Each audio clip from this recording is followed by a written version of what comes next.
Minha mãe, minha rainha, eu sou teu e tu és minha. Minha mãe, minha rainha, eu sou teu e tu és minha mãe, minha rainha, és minha mãe, minha rainha. Irmãos e irmãs em Cristo, bom dia a todos. Sejam todos bem-vindos ao nosso encontro com a Mãe da Misericórdia desta segunda-feira, primeiro dia útil da segunda semana do tempo comum. Louvados sejam o nosso Senhor Jesus Cristo e a sua amadíssima Mãe. Para sempre sejam louvados. Peçamos que, através da Santíssima Trindade, Deus, que é único e se manifesta de três formas distintas em nossa vida, venha conduzir o nosso dia, venha conduzir o nosso encontro, venha conduzir a nossa semana, para que possamos vivê-la de uma maneira mais digna e de uma maneira mais santa. Por isso eu convido a você a nos unirmos em nome do Pai, do Filho e do Espírito Santo. Amém. Peçamos também a presença do Espírito Santo em nossa vida, em nosso dia, em nosso trabalho, enfim, em tudo aquilo que realizamos de atividade, para que através dos seus dons Ele nos conduza a agirmos de maneira conveniente à vontade de Deus. Vinde, Espírito Santo, vinde por meio da poderosa intercessão do coração imaculado de Maria, vossa amadíssima esposa. Amém. Hoje, dia 18 de janeiro, da segunda semana do tempo comum, o evangelho que a liturgia nos propõe para este dia está em Marcos, capítulo 2, versículos 18 a 22. E Marcos nos narra mais uma vez a petulância dos fariseus em questionar as atitudes de Jesus e dos seus discípulos. Vamos, com muita atenção, ouvir o Evangelho. Evangelho de Jesus Cristo segundo Marcos. Os discípulos de João e os fariseus estavam jejuando. Vieram então perguntar a Jesus: por que os discípulos de João e os discípulos dos fariseus jejuam e os teus discípulos não jejuam?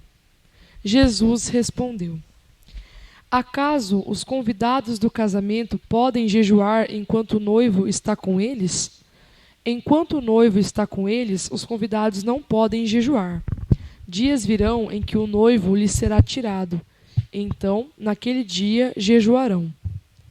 Ninguém costura remendo de pano novo em roupa velha, senão o remendo novo repuxa o pano velho, e o rasgão fica maior ainda. Ninguém põe vinho novo em odres velhos, senão o vinho arrebenta os odres e perdem-se o vinho e os odres, mas vinho novo em odres novos. Palavra da salvação. Glória a vós, Senhor. Neste trecho que Marcos nos relata, nós vemos mais uma vez a firmeza, a simplicidade e a objetividade nas respostas de Jesus aos questionamentos dos fariseus e daqueles que queriam pegá-lo em algum erro, em alguma falha, para assim poderem acusá-lo e prendê-lo. Os fariseus estavam naquele período jejuando e vieram perguntar a Jesus por que os seus discípulos, por que os discípulos de João e os discípulos dos fariseus estavam em jejum e os discípulos de Jesus não estavam em jejum. Foi onde que Jesus responde de maneira simples e objetiva, E Para um bom entendedor, ficou claro, né? Os convidados de um casamento poderiam, por acaso, fazer jejum enquanto o noivo está com eles? Ou seja, enquanto Jesus está presente no meio dos seus discípulos, o momento é de alegria, o momento é de prestar atenção nas coisas que estão acontecendo à sua volta e de aprendizado, porque vai chegar um tempo em que os discípulos deveriam caminhar, digamos assim, sozinhos pelas suas próprias pernas, mas capacitados e orientados pelo Espírito Santo que Jesus deixaria para eles conduzirem a sua igreja e continuarem anunciando o seu reino, o reino de Deus. Então os fariseus, daquela maneira sutil deles tentarem pegar Jesus em algum erro, em alguma contravenção na lei daquela época, queriam a todo custo saber, né, por que os hábitos de Jesus eram um pouco diferentes do costume deles. Porque eles, por terem o coração duro, eles eram cegos em relação à presença de Deus revelada em Jesus. Eles não conseguiam ver a misericórdia e o amor de Deus ali sendo anunciado, ali sendo revelado. E os discípulos, sim, com o coração manso, com o coração puro e com a fé em Deus e em suas promessas, mantinham-se firmes, imitando o que Jesus fez. Os discípulos são aqueles que aprendem e colocam em prática aquilo que aprendem.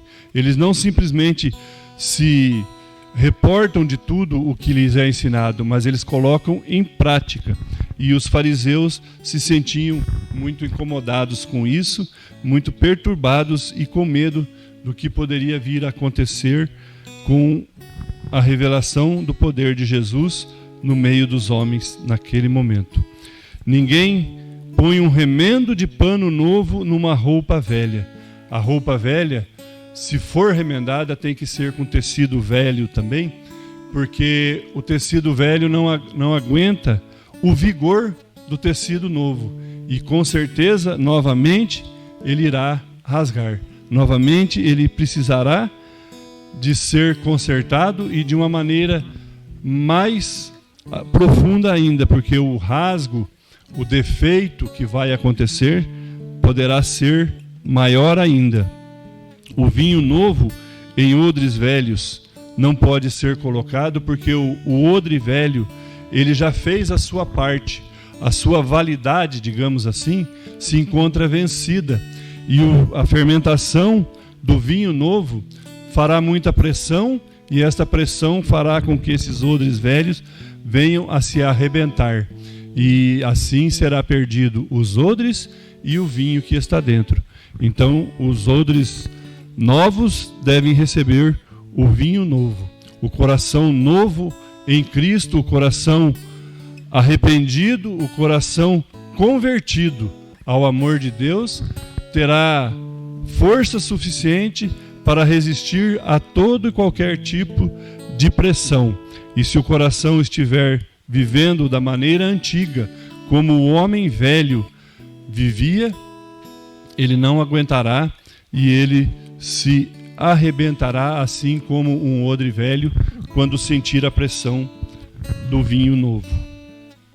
Então, podemos trazer para a nossa realidade as situações de dúvidas quando a gente questiona algum comportamento de algum cristão, não entendendo o porquê que ele faz isso, o porquê que ele faz aquilo, né? Querendo expor, às vezes, a parte ruim dos seus pecados e dos seus comportamentos, para denegrir aquilo que ele está fazendo ou tentando fazer de bom, aquilo que ele está tentando parecer-se um pouco com o próprio Cristo, ser o discípulo correto que realiza aquilo que realmente aprendeu, aquilo que realmente experimentou do ensinamento que o Mestre veio lhe trazer.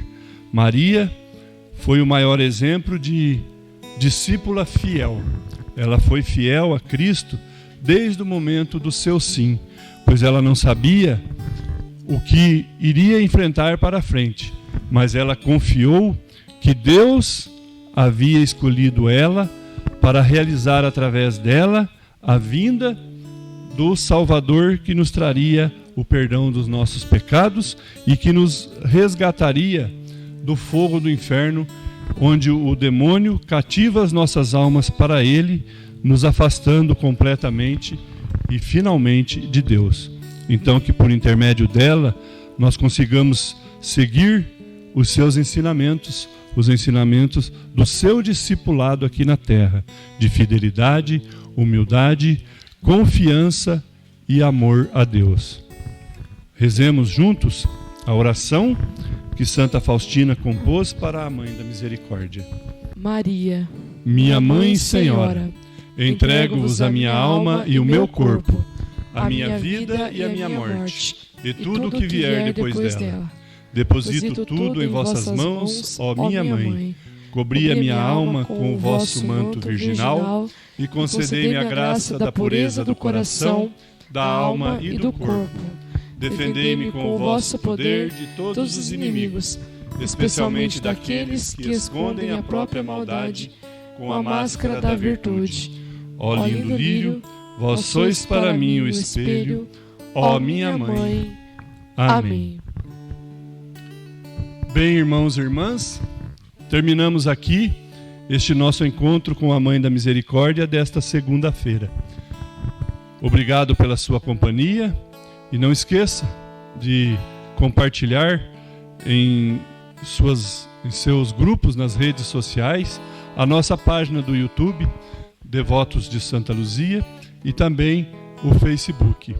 Obrigado pela sua companhia e que amanhã possamos estar juntos novamente para vivenciarmos e refletirmos mais um pouco sobre o Evangelho, sobre a Palavra de Deus. Que por intercessão de Maria, nossa Mãe da Misericórdia, Deus nos abençoe todo este dia, por toda esta semana, por toda a nossa vida. Em nome do Pai, do Filho e do Espírito Santo. Amém.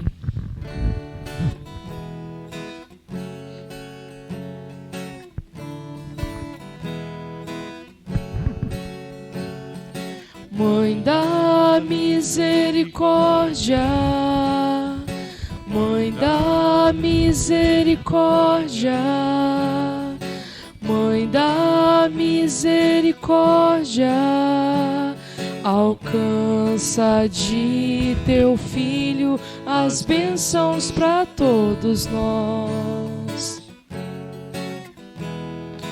Mãe da Misericórdia, Mãe da Misericórdia, Mãe da Misericórdia,